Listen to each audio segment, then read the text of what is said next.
Alors je fais ça sur le mode impro. Je ne fais pas du répertoire, voilà, je vais faire différents petits gestes.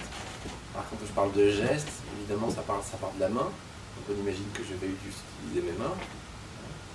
Mais en réalité, pour que ce soit beaucoup plus intéressant, je vais par exemple là tirer une corde, je peux le faire comme ça, je suis dans un geste, donc ça va être beaucoup plus intéressant si je rajoute tout le corps, je tire une petite corde, je peux la tirer sur le côté, je peux la tirer en mettant une résistance, j'utilise ma jambe, je peux la tirer en 3 dimensions, si par exemple je tire un bateau. On va dire, on ne tire pas souvent des bateaux, hein. On peut tirer un bateau par exemple, si on fait un vieux métier qui n'existe plus aujourd'hui, qui est le métier de haleur par exemple. C'est les personnes qui tiraient les bateaux sur les rivières. Alors ça c'est tirer, je peux pousser quelque chose.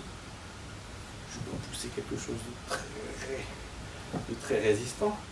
Je peux pousser quelque chose de léger. Une armoire Ikea vide. Ça va. Et une armoire Ikea pleine de bouquins. C'est pas pareil. Il y a beaucoup de résistance. Par exemple.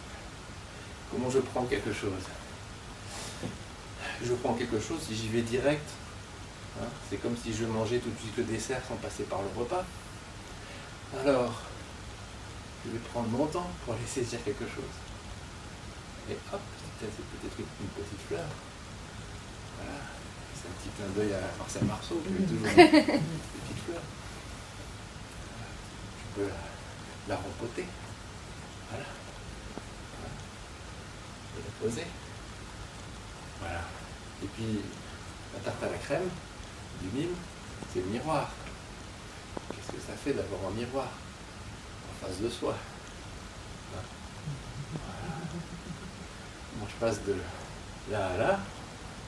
Comment je peux avoir un point fixe avec ce miroir? Hop. Alors on appelle ça point fixe et point mobile.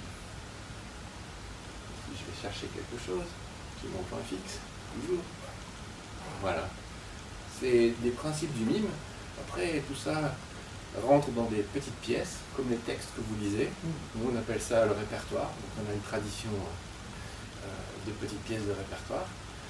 Et voilà, qui se transmettent oralement de prof en prof depuis des années. Voilà. Merci beaucoup. Un grand merci. Merci.